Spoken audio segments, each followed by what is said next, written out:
Bueno, ¿cómo les va? Acá nos volvemos a juntar para seguir con este curso de tratamiento de no conformidades, acciones correctivas y mejoras según la norma 17025, ¿sí? Y poder aprender cómo tratarlas eficazmente, ¿sí? Para poder hacer de estas herramientas que nos permitan tener una mejora continua, ¿sí? Bueno, primero vamos a hacer un repaso de los conceptos y de la información que estuvimos viendo en el encuentro anterior, para poder ponernos un poquito en clima y arrancar luego con lo que son las correcciones y acciones correctivas como parte del tratamiento de las no conformidades. Bueno, decíamos que una no conformidad, según la ISO 9000, es el incumplimiento de un requisito, ¿sí? Y de que en la ISO 17025, ¿sí?, lo define como trabajo no conforme. Ese trabajo no conforme en el laboratorio debe tener un procedimiento que se debe implementar ante cualquier aspecto de las actividades del laboratorio o de los resultados de ese trabajo que no cumplan con los principios que están propios en los procedimientos o en los requisitos acordados con el cliente, ¿sí? Por ejemplo, el equipamiento, las condiciones ambientales que están fuera de algún límite, ¿sí?, los resultados del equipamiento que no cumplen con los criterios, ¿sí? Entonces veamos de que tanto la 17025, que la define como trabajo no conforme, y la ISO 9000, que lo define como no conformidad, hablan en sus dos normativas distintas en los mismos vocabularios como un incumplimiento de un requisito. Vamos a ver la diferencia entre no conformidad y trabajo no conforme, ¿sí? ¿Qué sucede? Una no conformidad, ¿sí?, hace referencia a cualquier incumplimiento de un requisito del sistema de gestión de calidad, mientras que lo que es un trabajo no conforme es un incumplimiento que es exclusivo de un requisito del ensayo de la calibración propiamente dicho, ¿sí? En otras palabras, un trabajo no conforme es un trabajo que, al no cumplir con los requisitos, genera una no conformidad sobre el ensayo. ¿Qué se refiere a esto? O sea, el término, como hablábamos en la otra vuelta, ¿se acuerdan?, es no conformidad. Ahora podemos hacerlo un poquito más profundo y decir, pero esta no conformidad, ¿viene o es propia de un trabajo no conforme? Si viene de un requisito o un incumplimiento de un requisito propio del ensayo de la calibración, ¿sí?, ahí sí voy a estar hablando de un trabajo no conforme, que se va a traducir en una no conformidad. El tratamiento siempre lo vamos a describir y tratar y desarrollar como una no conformidad, pero haciendo esta salvedad, ¿sí? Ahora, si la no conformidad es propia del sistema de gestión de calidad, ¿sí?, y no propia del ensayo de la calibración, es una no conformidad propiamente dicha, ¿sí? Bueno, acá tenemos dos ejemplos, ¿sí? En el primero, donde hace mención a los gráficos de control que forman parte de ese ensayo, ¿sí? Y en el segundo, una no conformidad que es un ejemplo en donde vemos que tiene que ver con un requisito de gestión, ¿sí? Entonces no es propio del ensayo. En lo que es el tratamiento de la no conformidad, le lo dividíamos en estas 4 etapas: detección, registro, clasificación y evaluación y resolución, ¿sí? Para la detección, decíamos que toda persona que pertenece a la organización puede detectar una no conformidad en el desarrollo de sus actividades, ¿sí? Y que no tener no conformidades no es sinónimo de que todo funciona correctamente, sino más bien de que no se están registrando, ¿sí? Y por lo tanto que el compromiso de mejora continua no se está cumpliendo. ¿A qué nos referimos con esto? La detección de la no conformidad como detección propiamente dicha, de encontrar ese incumplimiento del requisito, ¿sí?, de gestión o técnico, lo puede hacer cualquier persona propia de la organización, ¿sí? O también lo puede hacer una persona que sea ajena a la organización, ¿sí? Por ejemplo, mediante una queja. Pero no tener no conformidades no significa que el sistema está funcionando bien. Vieron que muchas veces, por ejemplo, decimos, bueno, tuvimos una auditoría y no hubo no conformidades.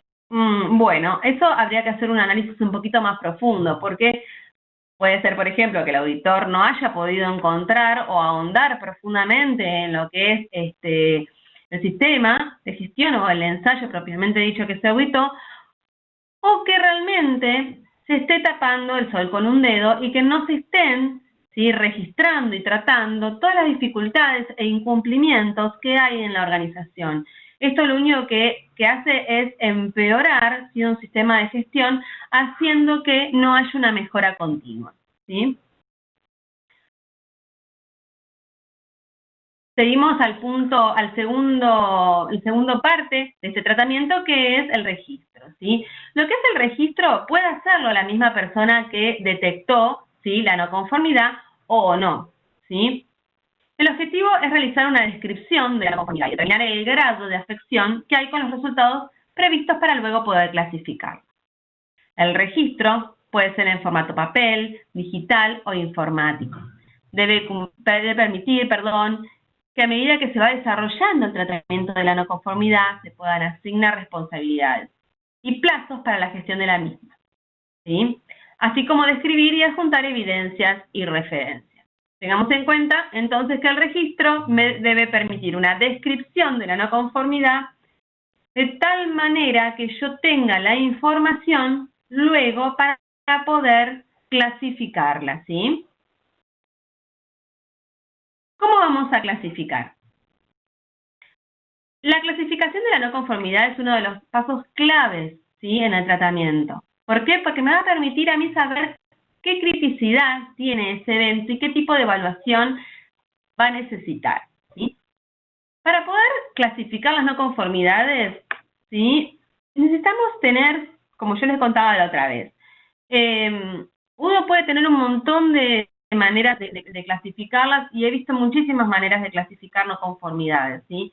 Pero busquemos una manera la cual tenga una evidencia objetiva, ¿sí?, tenga un respaldo normativo, ¿sí? Por eso yo les recomiendo que puedan clasificar las no conformidades en función a la ISO 17021, ¿sí?, en donde me define que no conformidad menor, ¿sí?, es la no conformidad que no afecta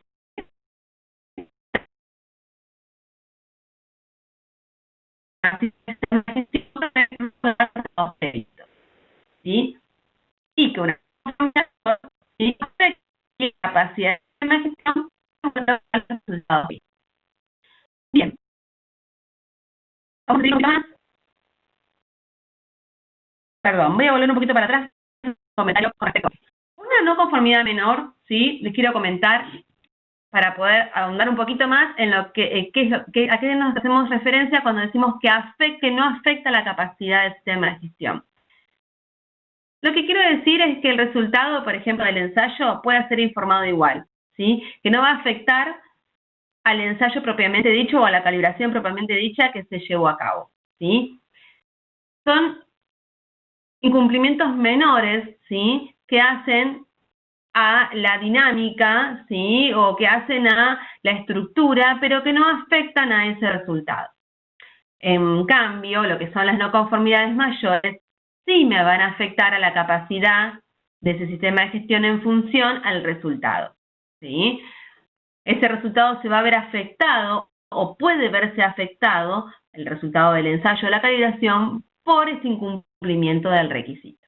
Esa es la gran diferencia.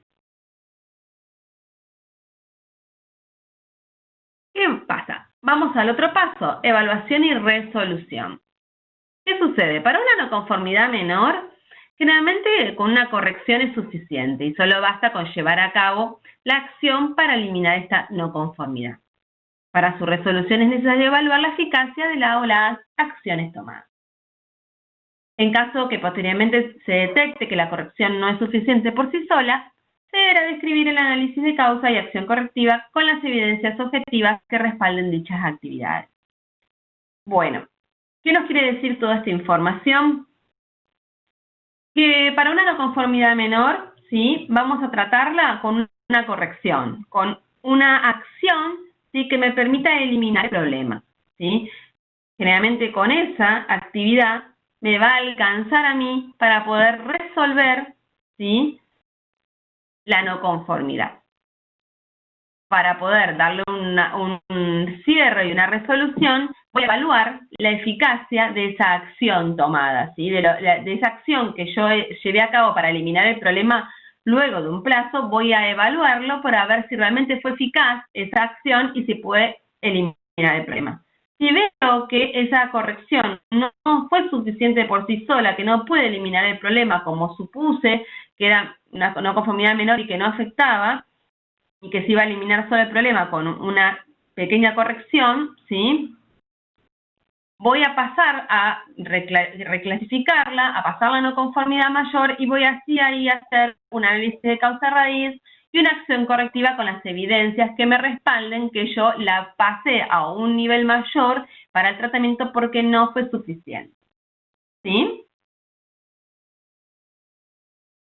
¿Qué sucede? En una no conformidad mayor, como decíamos recién, es necesario, aparte de esa corrección, o sea, aparte de eliminar el problema, tomar una acción correctiva, ¿sí? Una acción que a mí me permita evitar, ¿sí?, que vuelva a sucederme el problema, ¿sí? Es una acción que me va a eliminar la causa del problema, ¿sí? Más allá del problema en sí propiamente dicho, como lo hace la corrección.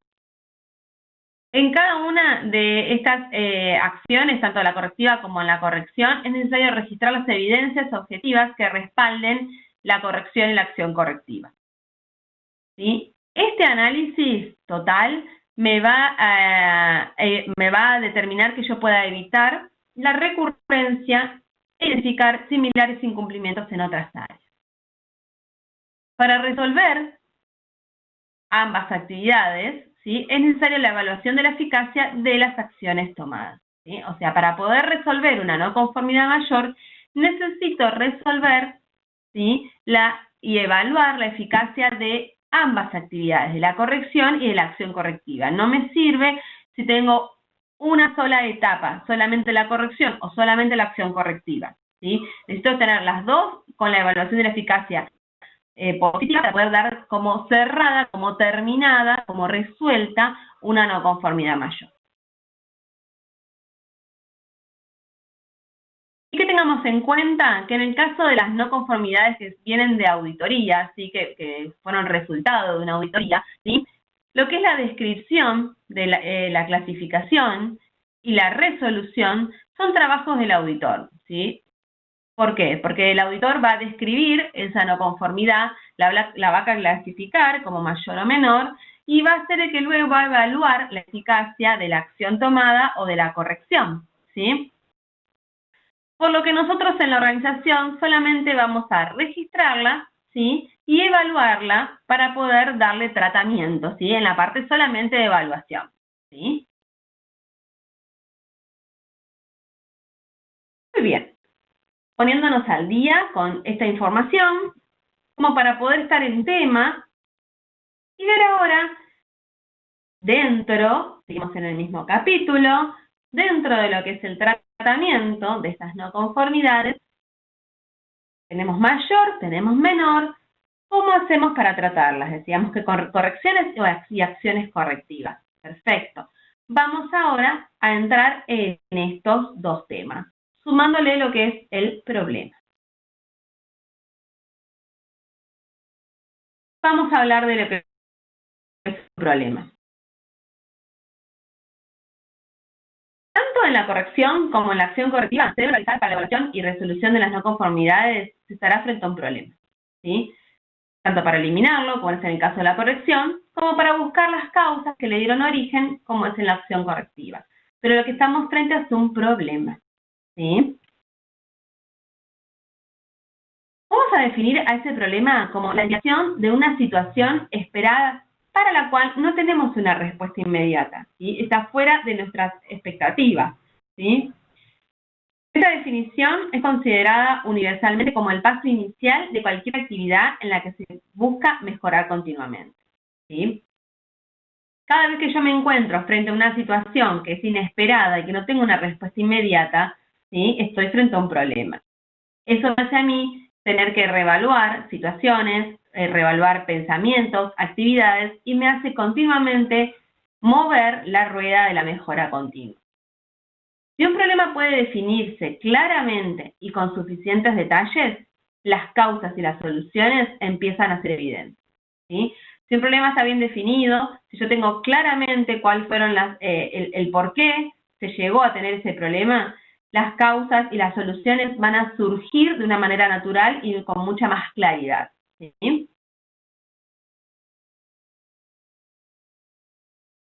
Para poder determinar cuál es el problema, ¿sí? Muchas veces no se permite tener rápidamente la respuesta a qué pasó, ¿sí? Para poder formular, digamos, ese problema. Tenemos un checklist que es una herramienta que puede ser útil, ¿sí? Para definir el problema y organizar las ideas que luego nos van a ser útiles para determinar la corrección y la acción correctiva. ¿Sí? Este es un pequeño checklist en donde con estas preguntas simples, ¿sí? A mí me ayudan a poder, primero, autopreguntarme o preguntar en el grupo de trabajo de tratamiento, esta no conformidad, ¿cuál fue el problema? ¿Sí?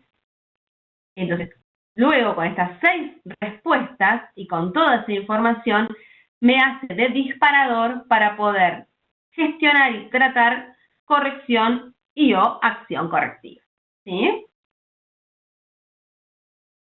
Recuerden, yo siempre les recuerdo, es mucha la información, ¿sí?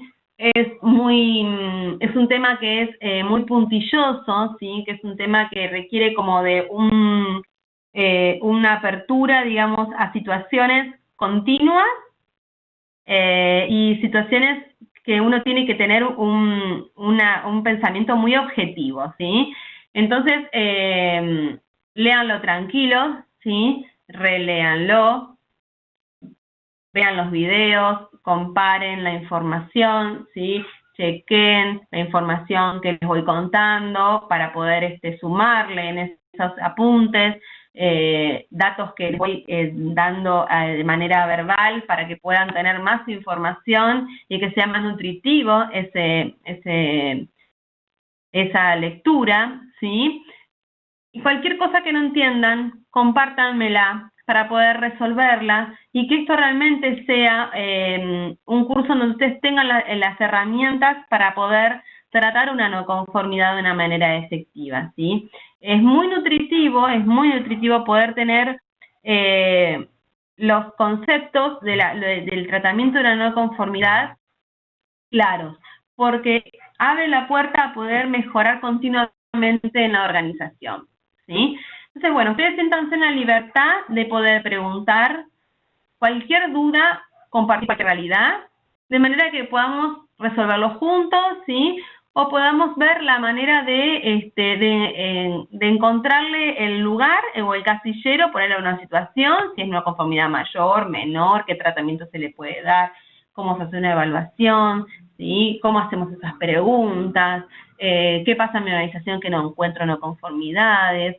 Si ustedes pregúntense, vean qué necesitan, si hay alguna duda y me la comparten. Tienen mail, tienen mi teléfono, lo pueden compartir tranquilamente y vamos buscando las soluciones y las respuestas para que este curso sea muy nutritivo porque es muy interesante poder en la organización tener esta herramienta.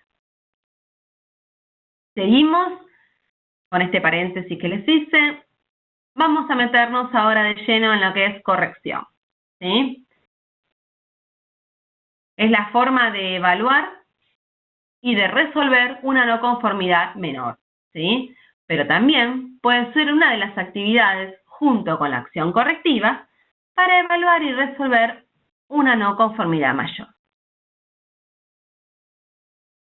¿Sí? Muy bien. Para poder desarrollar la corrección, en primer lugar se deben conocer e interpretar una serie de definiciones, ¿sí? Vamos a ir interpretándolas juntos. Estas definiciones que nos brinda la 9000, la ISO 9000, en donde nos dice que la corrección es la acción para eliminar una no conformidad detectada, ¿sí? Es lo que a mí me va a permitir eliminar la no conformidad, ¿sí? Es una acción, es una actividad que ya la no conformidad. Una corrección puede hacerse con anterior, al mismo tiempo o de una acción correctiva. Es un dato importante, ¿sí? Porque muchas organizaciones, por ejemplo, he visto que plantean como la corrección a corto plazo, ¿sí? Y la acción correctiva a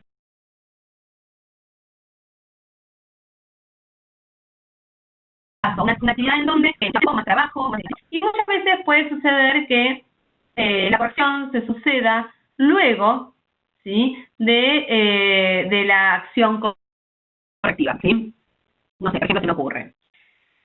Tengo como no conformidad mayor, ¿sí? Que un informe de ensayo salió mal el resultado, ¿sí? Se informó un resultado incorrecto.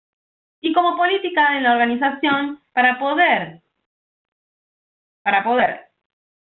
realizar una modificación del informe y emitir un nuevo informe, tengo que tener el original. ¿Sí? Como corrección, yo voy a determinar para esta no conformidad, la corrección es la emisión de un nuevo ¿sí? De un nuevo informe. Como acción correctiva, tendré que hacer un análisis, ¿sí? De la situación y ponerle que en el análisis de la situación surgió de que la persona administrativa tenía, el laboratorio tenía esa semana una organización muy desarticulada y no pudo organizar la determinación o el vistaje de los ensayos de una manera correcta. Entonces se organizaron las tareas en el laboratorio y se pudo tratar lo que es la acción correctiva, ¿sí? Entonces, de esa manera, en este caso, vamos a ver que esa acción correctiva, esta nueva organización, va a estar determinada, ¿sí? Cómo se va a manejar el laboratorio para poder hacer el listado de los resultados. En el procedimiento de informe de ensayo se va a dar un instructivo de cómo se va a hacer el listado de los ensayos. Mientras tanto, se va a esperar de que el cliente mande el informe de ensayo para poder hacer la nueva emisión. ¿Qué sucede?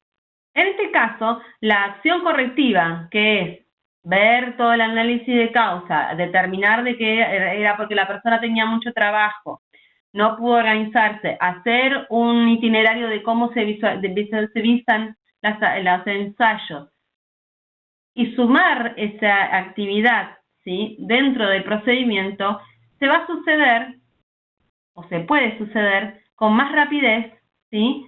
Que si la corrección, porque por ejemplo, si yo estoy esperando que me envíe el ensayo, ¿sí? Puedo estar esperando 2 días, puedo estar esperando 15 días, y quizás en todo ese tiempo yo ya hice el análisis de causa, lo determiné, cambié el procedimiento y tengo una dinámica de trabajo nueva,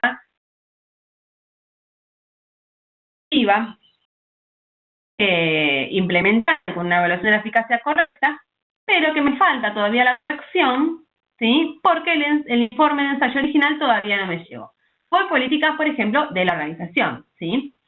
Entonces, con este ejemplo, lo que les quiero hacer ver es que una corrección puede darse luego de una acción correctiva. Si no se planteen la corrección como algo a corto plazo, algo simple, y la acción correctiva como algo engorroso y largo, ¿sí? Sino que pueden darse de manera contraria, ¿sí? Y también, bueno, más allá de que la acción correctiva requiere de un trabajo más profundo, no necesariamente tiene que ser a largo plazo.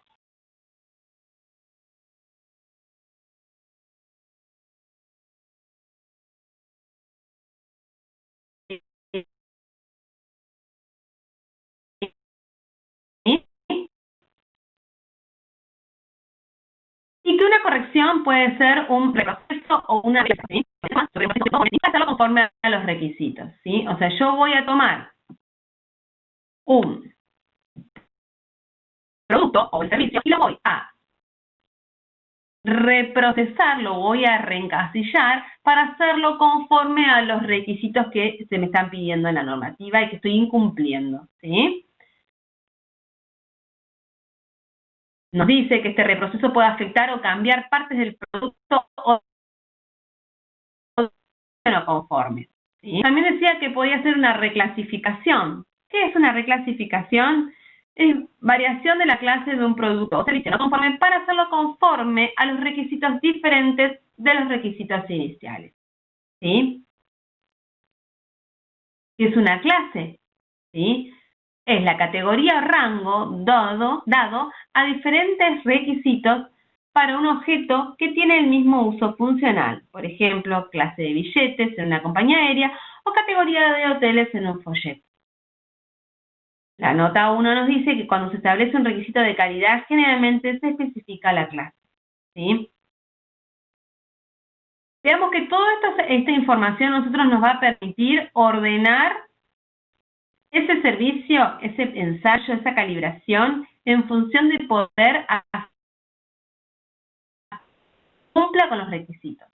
Podemos reclasificar, podemos reprocesar, ¿sí? Podemos cambiar de clase, ¿sí? Con la finalidad de poder hacer que cumpla con los requisitos, ¿sí? Deje de ser un incumplimiento. ¿Y qué pasa? Yo al cambiar, al reprocesar, reclasificar, cambiar de clase, ¿qué sucede? Estoy mejorando, estoy continuamente cambiando, ¿sí? Una vez más, estoy en la rueda de la mejora continua, ¿sí? Muy bien. Vamos al desarrollo de la corrección. La corrección es registrada en el formato elegido colocando la acción para eliminar la no conformidad y su fecha prevista de ejecución. ¿Sí? O sea, la corrección la voy en el formato que yo voy a ver toda la no conformidad. Voy a hacer un formato digital, un formato en el software, ¿sí? Puede ser formato papel. Uno va a ir adaptando las necesidades, va a ir adaptando las posibilidades, pero siempre mantengan una trazabilidad de la información.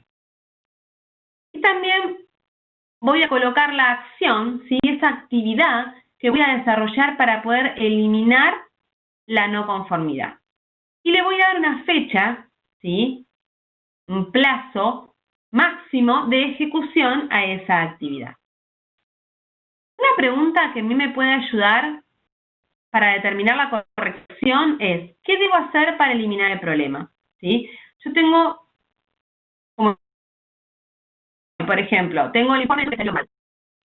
¿Qué voy a hacer para eliminar ese problema? Para eliminar el informe de ensayo que tengo con un dato incorrecto, voy a emitir un nuevo informe de ensayo. Entonces elimino el problema. No elimino la causa, elimino el problema. ¿Sí? Seguimos un poquito más. Una vez realizada la acción para eliminar el problema, o sea, una vez que se llevó a cabo esa actividad que elimina el problema, el sector calidad o la persona designada para la función, ¿sí? Por ejemplo, un auditor, realiza una evaluación de la eficacia de la acción tomada mediante el análisis de la evidencia objetiva correspondiente. Desglosemos esto un poquito. Llegamos al plazo máximo para poder llevar adelante la actividad para eliminar el problema. Entonces, el personal que fue designado, que puede ser, si viene una no conformidad de una auditoría, generalmente en la próxima visita, ¿sí? El auditor lo que hace es evaluar la eficacia de las acciones tomadas, tanto para la corrección como para la acción correctiva, ¿sí? Y le da cierre. O también lo que puede ser que piensa con el auditor o tiene una dinámica de trabajo que lo permite, si está estipulado así como dinámica de trabajo, se pueden ir enviando, ¿sí? Las correcciones, las acciones que se hacen, las actividades que se hacen para poder ser evaluadas al auditor, ¿sí? Entonces el auditor evalúa la eficacia de las acciones con las evidencias enviando, ¿sí? Entonces, cuando va a la nueva visita de la auditoría, lo único que hace es buscar una nueva evidencia objetiva y respaldar de que realmente esa actividad se resolvió y se está actuando en consecuencia y de una manera distinta y correcta, ¿sí? En el caso de que sea el sector calidad, por ejemplo, es mucho más directo, ¿sí? Entonces, la evaluación de la eficacia es mucho más rápida. ¿sí?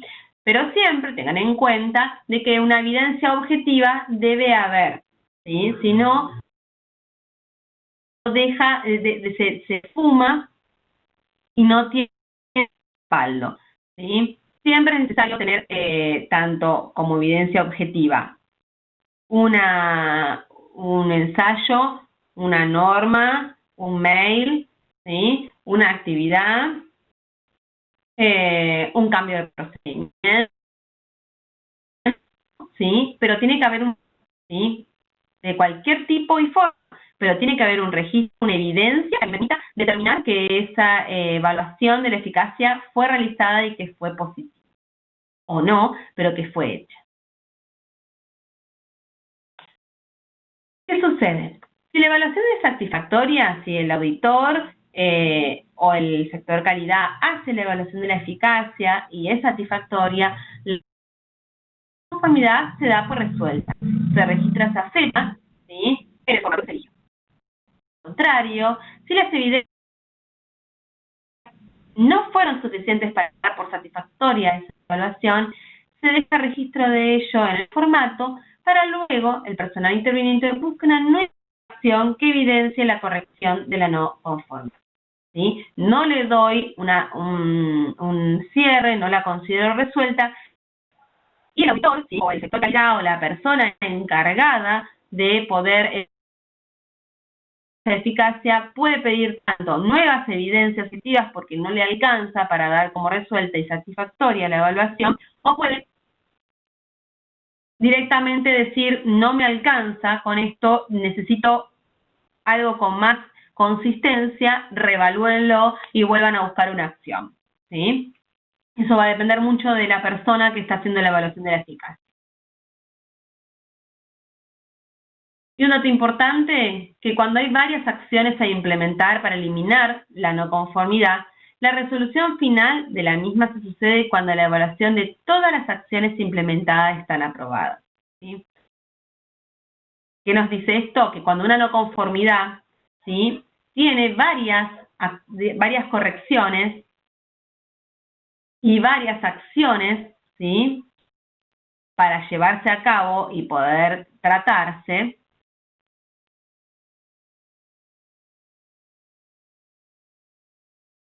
se cierra esa no conformidad, se resuelve como resuelta cuando todas las correcciones y todas las acciones de esas correcciones están resueltas, ¿sí? Si no, todavía, por más que quede una o quede algo pendiente, un registro que presentar, bueno, se espera hasta ese momento para darla como resuelta.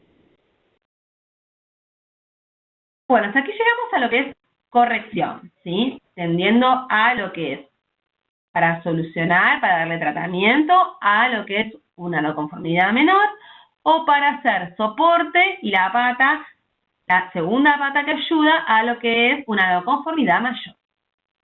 Vamos a meternos ahora de lleno en lo que es una acción correctiva. La acción correctiva nos dice que es el conjunto con la corrección, la forma de evaluar y resolver una no conformidad mayor, ¿sí?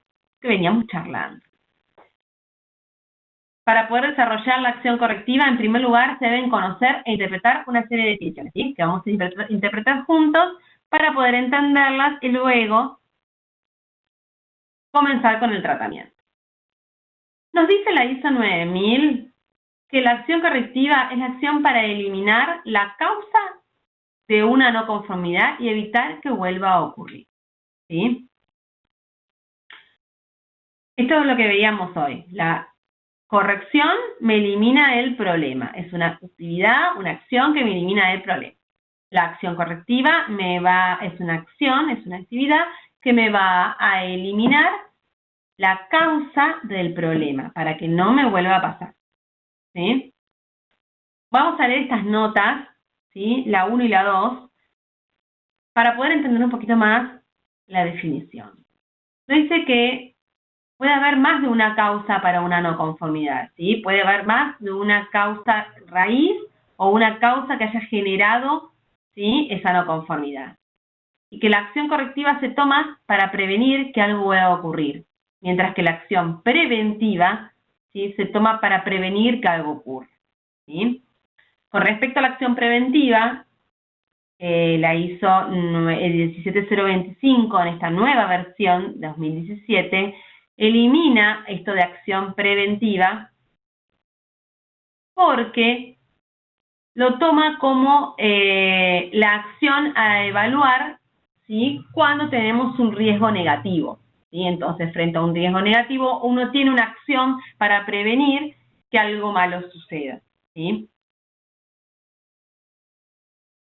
Por otro lado, vemos detallado en el punto 87 de la 17025 que nos dice que acciones correctivas, que cuando ocurra la no conformidad, el laboratorio debe, y nos da las indicaciones de cómo debe actuar el laboratorio si cuando ocurra no conformidad en función al tratamiento de las acciones correctivas. ¿Qué nos dice? Vamos a leer un poquito. Que debemos reaccionar ante la no conformidad según sea aplicable, ¿sí? Hay que emprender acciones para controlarlas y corregirlas y hacer frente a las consecuencias. También nos dice que tenemos que evaluar la necesidad de acciones para eliminar las causas de la no conformidad, con el fin de que no vuelva a ocurrir, ni que ocurra en otra parte. ¿Cómo? Con la revisión y el análisis de la no conformidad, con la determinación de las causas de la no conformidad, con la detección de si existen no conformidades similares o que potencialmente puedan ocurrir. Y que debemos implementar cualquier acción necesaria, ¿sí? O sea, nos da todos los pasos que debemos seguir y cómo debemos actuar frente a el desarrollo, ¿sí? Y la detección de una no conformidad.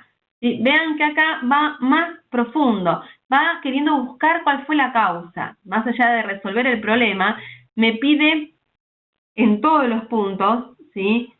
Que busquemos la causa y que hagamos algo para poder evitar que vuelva a pasar, ¿sí? Ese es el gran dilema de este punto 8.7, en donde me pide que busque qué pasó, que lo analice, que me haga cargo y que tome una acción para que no vuelva a suceder.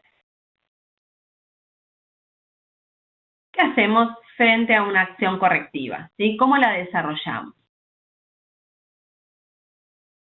La acción correctiva vamos a registrarla nuevamente en el formato que hemos elegido, ¿sí? Y para su tratamiento tenemos 3 etapas. Vamos a ir lento, vamos a ir cumpliendo cada una de estas etapas para que se entienda bien, ¿sí? Para que ustedes puedan tomar la información que les quiero explicar de una manera lenta para que ustedes puedan tener detallado la información, ¿sí? La primera etapa es el análisis de la causa raíz. La segunda es la selección e implementación. Y la tercera es la evaluación de la eficacia de la acción tomada. Vamos primero al análisis de la causa raíz. Este análisis a mí me va a permitir descubrir las verdaderas razones por las que sucedió la no conformidad.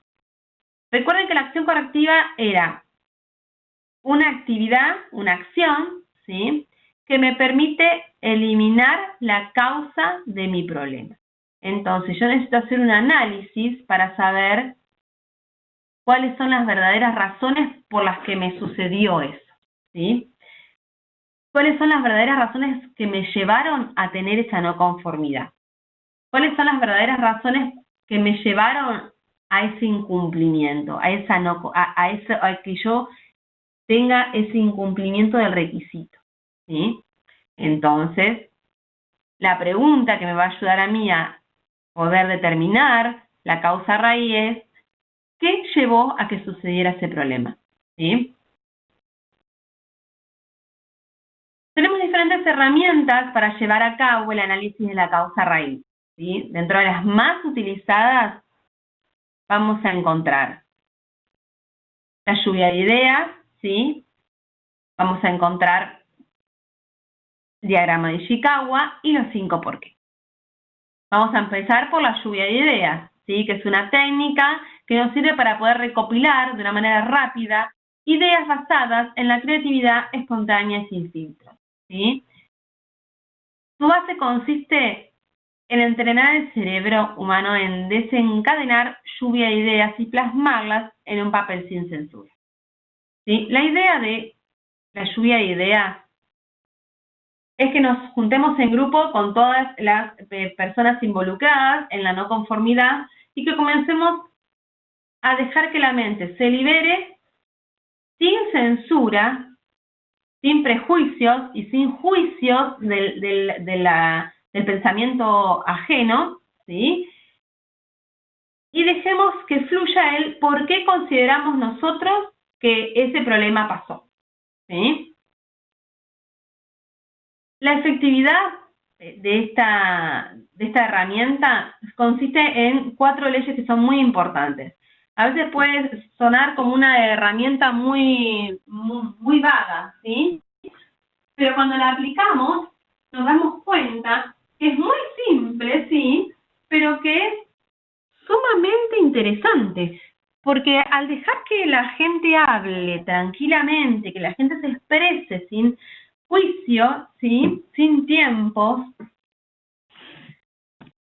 vamos a encontrar razones, ¿sí? Que en otras circunstancias o en otros contextos no los tendríamos, ¿sí? Porque esa libertad, esa falta de censura me libera y me pone en un plano en donde encuentro profundamente razones que pueden llegar a ser parte raíz de ese problema.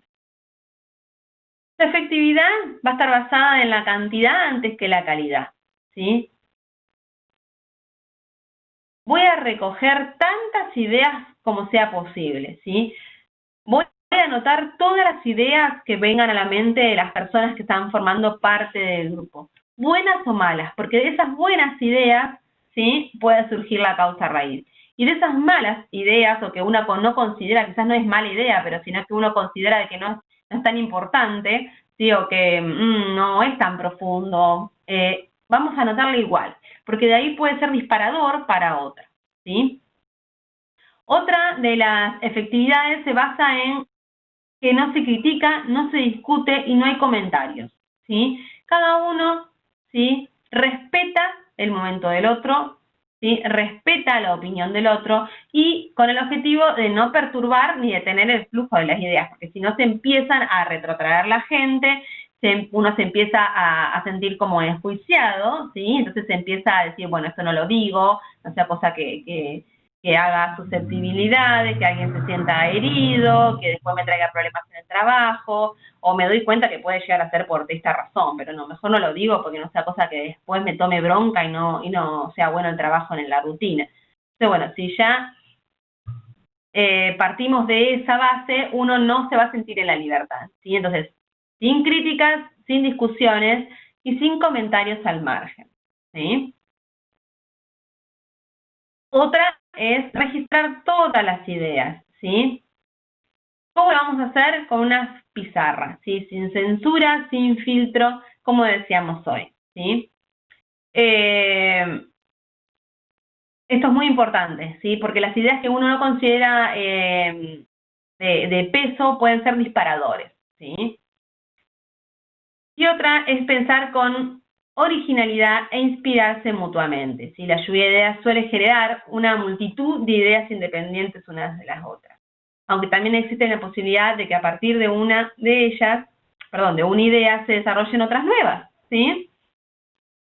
Entonces esto genera un dinamismo que conduce a una dirección correcta o que incluso se concentre en una sola línea.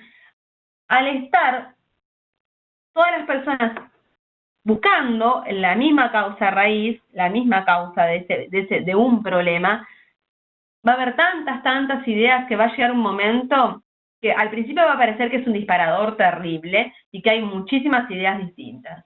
Pero al pasar un rato, vamos a ver que se va a comenzar a alinear, ¿sí? Va a tomar un dinamismo esa reunión y va a empezar a alinearse hacia un lado. No por una cuestión de que de que haya liderazgos o que haya gente que impulse hacia un lado, sino porque solo se va a ir encarrilando a la causa raíz, ¿sí? Es una herramienta que se caracteriza, como dice acá, es muy simple, ¿sí? Hasta uno mismo en la vida cotidiana puede llegar a implementar esta herramienta para resolver un problema personal, ¿sí? Es muy simple y es muy nutritiva, ¿sí? Pero es importante un líder en la discusión, ¿sí? ¿Para qué? Para evitar todo esto que veníamos diciendo antes, que la gente se sienta censurada, que haya prejuicios, que haya discusiones, ¿sí? Y alguien que vaya, este líder que va a ir llevando, ¿sí?, al grupo y que va a también ir anotando todas las ideas que van surgiendo. ¿Cómo definir este grupo de trabajo? ¿Sí? Bueno, en principio lo vamos a definir con las personas que forman parte de la no conformidad, ¿sí? ¿Qué cantidad de personas van a participar proporcionando las ideas? Va a depender, dice acá, de cada caso.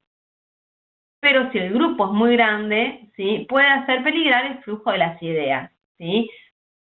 Los grupos muy pequeños pueden traducirse en menos ideas, ¿sí? En ese sentido, es importante mantener un equilibrio y preguntarse cuál es el tamaño del grupo más común y cuál tiene sentido para el proyecto, ¿sí? Por ejemplo, si no es una no conformidad técnica, pero que fue descubierta por la parte administrativa, pero que la parte administrativa no tiene peso o no tiene injerencia sobre esa no conformidad, no tiene sentido que invitemos a la reunión a todo el personal administrativo o a la persona que la detectó para poder tratar quizás un tema que es técnico, ¿sí?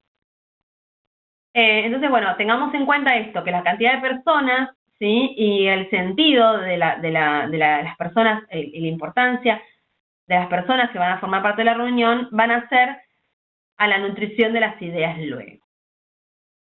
¿Cómo va a estar compuesto este grupo? Bueno, va a estar compuesto con todos los participantes que intervienen de formando una manera activa, ¿sí?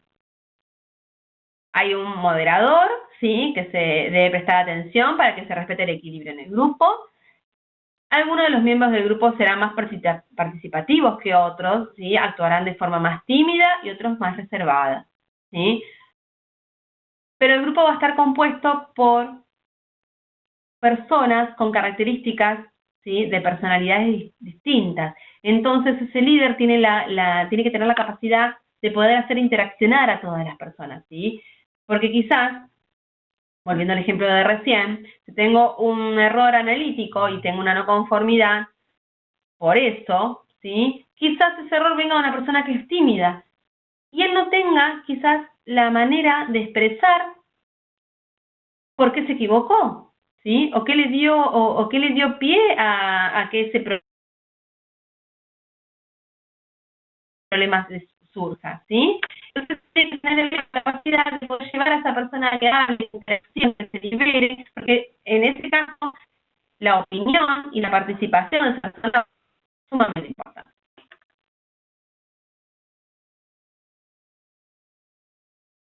Identificarse en el grupo. En muchos grupos se pueden identificar a ciertas personas dominantes o que se eligen como líderes de opiniones y que quienes se puede esperar hasta cierto punto que sean particularmente activas en la lluvia de ideas, ¿sí? Aunque un participante motivado es de gran ayuda en la lluvia de ideas, demasiados discursos procedentes de una sola persona pueden desmotivar a otros participantes y simplemente privarlos de la oportunidad de hablar.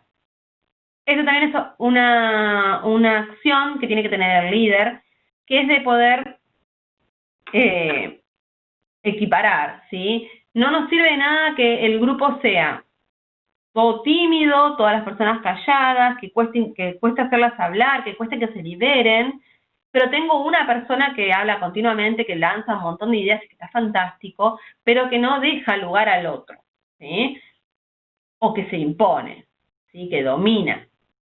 Entonces, esas situaciones son las que uno tiene que evitar y que puede, por ejemplo, el líder hablar con esa persona si uno ya sabe que tiene esa personalidad y decirle, bueno, mira, yo sé que vos tenés un montón de ideas para participar, quiero que las digas, obvio, porque somos parte de esto y nos ayuda a mejorar, pero también darle lugar al otro para que pueda expresarse, porque tenemos un grupo que es más callado, que es tímido, entonces vamos a darle ese lugar a todos, ¿sí? El líder tiene que tener esa capacidad de poder mitigar, ¿sí? Y poder equiparar a todas las personalidades. Resumiendo un poquito la dinámica de la lluvia de ideas, es lanzar ideas de una manera liberada, ¿sí? No criticar, no comentar, anotarlas todas las ideas en una pizarra en un corto periodo de tiempo, aproximadamente 30 minutos, y luego una discusión de aproximadamente, bueno, se dispone una hora, 40 minutos, para elegir cuál es la idea ganadora, la idea en donde llegado un momento empezamos todos a tirar para esa causa raíz, ¿sí? Bueno, ahora vamos a otra de las herramientas, ¿sí? Para encontrar la causa raíz, que es el diagrama de Ishikawa. Esta herramienta dice que nos ayuda a determinar las causas raíz de un problema, analizando todos los factores que involucran a la ejecución del proceso, ¿sí? El diagrama tiene en cuenta todos los aspectos que puedan haber llevado a la ocurrencia del problema. De esta forma, al utilizarlo, las posibilidades de que algún detalle sea olvidado disminuye considerablemente. En esta metodología, todo problema tiene causas específicas y esas causas pueden ser analizadas y probadas una a una a fin de comprobar cuál de ellas está realmente causando el efecto, o sea, el problema que se quiere eliminar, ¿sí? El lema es que eliminando las causas eliminamos el problema. El diagrama de Ishikawa lo que tiene en función es de que lo que busca es, teniendo en cuenta cuál es el problema, ¿sí? Buscar la causa de ese problema, lo empieza como a desmenuzar de tal manera, ¿sí? Que vamos a encontrarnos frente a la actividad de una manera totalmente desnuda, paso por paso. Entonces, al desmenuzar la actividad paso por paso de una manera total, vamos a tener a todo el plantel de actividades, o sea, de tareas que formaron parte de esa actividad, ¿sí? Para poder encontrar de una manera plasmada más fácilmente cuál es la causa que dio origen a este problema, ¿sí? Para hacer un diagrama de Ishikawa, ¿sí? Los pasos son definir el problema, ¿sí? O sea, acá sería definir la no conformidad, ¿sí? ¿Cuál va a ser el problema que vamos a querer solucionar? Vamos a dibujar una flecha horizontal apuntándose a la derecha, ¿sí? En donde vamos a escribir el problema, ¿sí? Y luego vamos a realizar una lluvia de ideas, ¿sí? Para buscar las posibles causas que pueden estar generando este problema. Para ello se puede resolver de la siguiente manera preguntando por qué está pasando esto. Se pueden dividir las causas en categorías, ¿sí? Generalmente se dividen en las 6 M, ¿sí? Maquinarias, materiales, mano de obra, medio ambiente, métodos y las medidas, la medición, ¿sí? Tengamos en cuenta de que con estas 6 M lo que vamos a hacer es tener un paneo total, ¿sí? Sobre el diagrama de Ishikawa de todas las tareas que forman parte de esta actividad. En este caso, todas las tareas que forman parte de este problema, ¿sí? Entonces, de esa manera, vean cómo las vamos desglosando, vamos a encontrar en algún punto entre la causa y las subcausas de cada una de estas M, de estas tareas, cuál va a ser la causa raíz. Y la última de las herramientas que les recomiendo para buscar cuál es la causa raíz de una no conformidad es los 5 por qué. Esta técnica tiene como objetivo analizar sistemáticamente las posibles causas de un problema, a través de preguntarse al menos, ¿sí? 5 veces por qué. Se considera, técnicamente, que el que no encuentra una nueva respuesta, que una vez que no se encuentra, digamos, una nueva respuesta, es porque encontramos la causa raíz, ¿sí? ¿Cómo la vamos a llevar a cabo al 5 por qué? Vamos a enunciar el problema en una forma clara y objetiva, ¿sí? Una vez que las causas probables han sido identificadas, iniciar el proceso preguntándose ¿por qué? Vamos a continuar preguntándonos por qué al menos 5 veces. Este ejercicio va a ponernos en reto, ¿sí? A todos los que vamos a formar parte del equipo, a buscar a fondo y no conformarse con causas ya probadas o ciertas o que son muy superficiales, ¿sí? Una vez que se empieza a poner difícil al equipo responder el por qué, la causa probable ha sido identificada. Existirán casos donde se podrá ir más allá de 5 por qué, ¿sí? Para encontrar esas causas principales cuando son problemas muy intensos o muy graves. No necesariamente tenemos que tener 5 y puede haber muchas más, ¿sí? O cuando se sabe que el problema es puntual y fue por eso, no necesitamos tener quizás 5 y tenemos 3, ¿sí? Durante el proceso tener mucho cuidado de no empezar a preguntar quién, porque ahí ya perdemos objetividad, que era el primer enunciado. Recordar que el equipo debe siempre estar interesado en el proceso y no en las personas que formaban parte del proceso, ¿sí? No importa, pero por quién anotó mal este dato, lo importante es por qué lo anotó mal, no quién. Porque esa persona tiene que estar ajena al proceso. Recuerden que los procesos cuando una persona se hace indispensable en un proceso, el proceso no está bien diseñado, ¿sí? Entonces, no importa quién ha hecho la actividad, sino por qué la hizo así. Y es recomendable utilizar la técnica en equipos pequeños, ¿sí? 5 o 8 integrantes, ¿sí? Porque si no, bueno, se empieza como a dejar, lo he visto a esto, se deja de lado la objetividad y comienza a hacerse muy subjetivo y puede haber, si no hay un líder que también esté equiparando y esté amalgamando al equipo, comienzan a hacerse reuniones un poco nutritivas, ¿sí?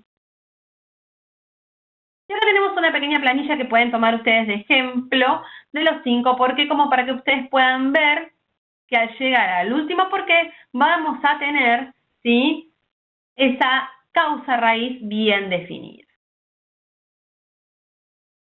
Muy bien, seguimos un poquito más, ¿sí? De estas 3, yo sinceramente les recomiendo que cuando, por ejemplo, tenemos una no conformidad que sea de gestión, pueden hacer una lluvia de ideas.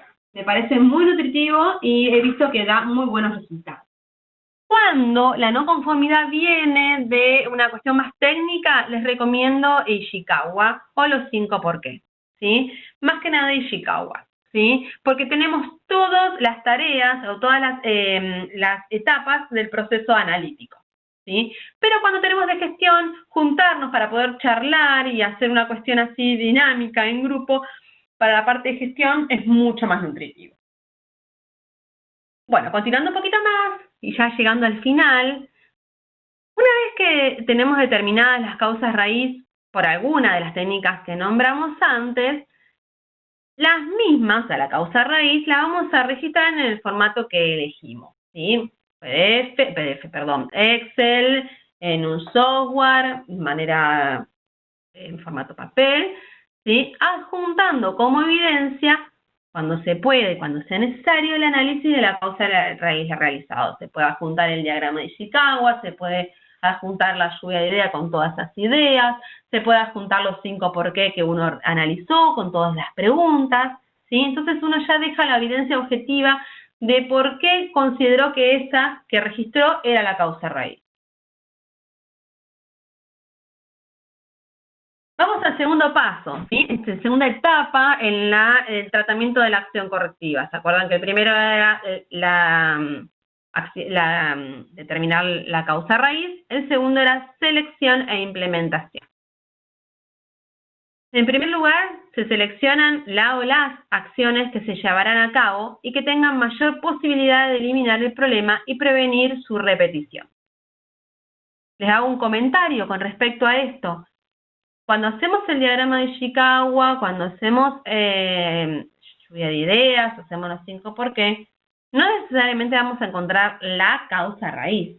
Puede haber las causas raíces, ¿sí? Entonces, por eso acá nos dice la o las acciones que vamos a llevar a cabo para eliminar el problema, ¿sí? Y prevenir que vuelva a suceder. Esas acciones se deben corresponder en importancia a la magnitud del problema y de sus riesgos, ¿sí? Una vez seleccionadas en el formato elegido, para el tratamiento de la no conformidad, vamos a describirlas y colocar una fecha límite de implementación para cada una de ellas, ¿sí? Bueno, vamos a tener también que tener en cuenta cuáles son de esas acciones, ¿sí? Correctivas, de esas acciones que nosotros vamos a hacer, las actividades que vamos a hacer para poder eliminar la causa raíz del problema, cuáles son más importantes realizar a corto plazo, cuáles podemos tomarnos un poco más de tiempo, y a cada una es colocarle un plazo, ¿sí? Límite de implementación. Cuando las acciones se desarrollen es necesario registrar la fecha de ejecución, si eso recuérdenlo siempre para poder tener una evidencia de que la actividad se hizo, de que esa acción se hizo. Y siempre guarden, siempre documenten una evidencia objetiva para posterior evaluación de la eficacia de las acciones implementadas, ¿sí? Esta evidencia objetiva a ustedes les va a servir para poder respaldar que la acción se hizo y poder mostrarle al auditor como evidencia o al sector calidad o al que haga la evaluación. El último paso en estas etapas de lo que es la acción correctiva y el desarrollo era la evaluación de la eficacia de la acción tomada. Pasada la fecha estipulada para la implementación de las acciones, ¿sí? ¿Se acuerdan que teníamos las acciones?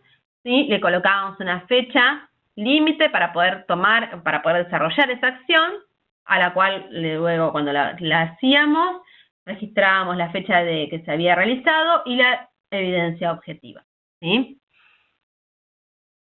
Una vez pasada esa fecha, ¿sí? Que nosotros hemos estipulado como límite, el auditor o el sector calidad va a hacer la evaluación de la eficacia de la acción tomada para poder determinar si la no conformidad está cerrada o necesita de nuevas evidencias para poder darse como resuelta.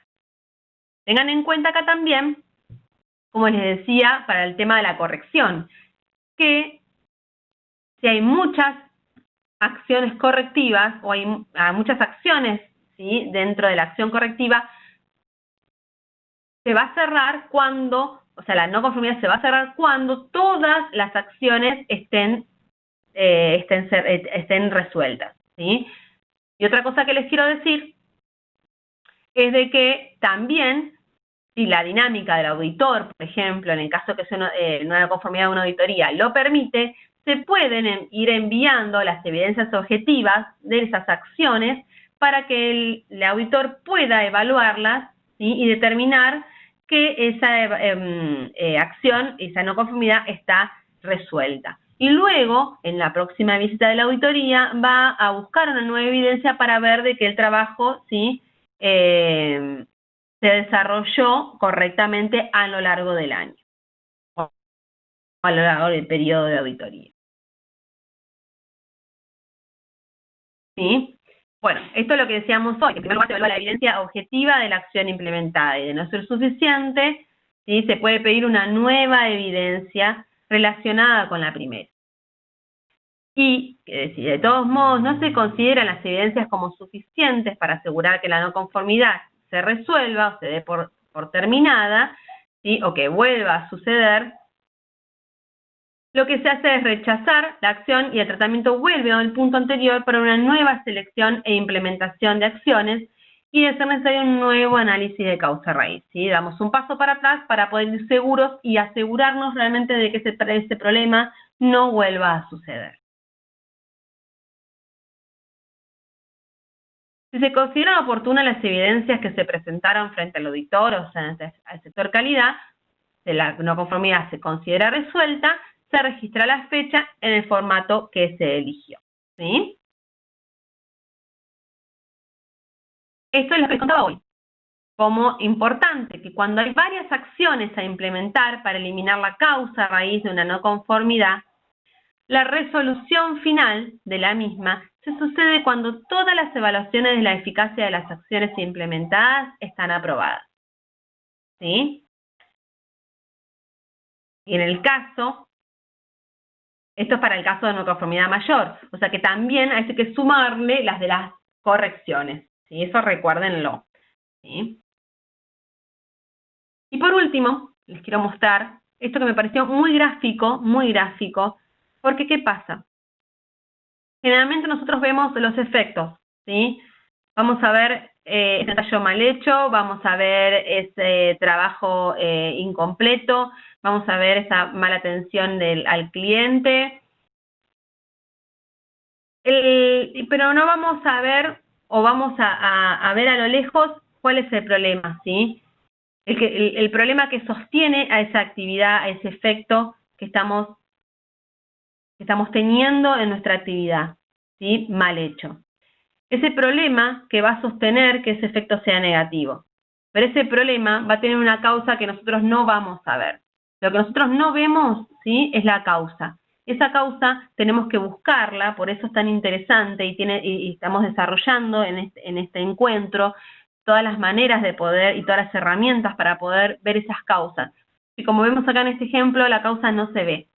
Tenemos que buscarla, tenemos que indagarla, le tenemos que tener el interés de poder solucionarlo, ¿sí? Porque al solucionar esa causa y al encontrar esa causa, vamos a poder atacar al problema y los efectos se van a ir arreglando, se van a ir acomodando, ¿sí? Solos, ¿sí? Bueno, hasta acá hemos llegado, ¿sí? Con lo que es no conformidades, sus acciones correctivas y la corrección. En el próximo encuentro vamos a seguir hablando de lo que son las observaciones, que tienen mucho que ver con las no conformidades, ¿sí? Y vamos a estar haciendo un repaso con unos flujogramas de estas actividades, como para hacer de una manera dinámica, ustedes tengan para poder trabajar en el cotidiano, y unos ejemplos para hacerlos más gráficos. Bueno, les agradezco una vez más la atención y nos encontramos en el próximo video.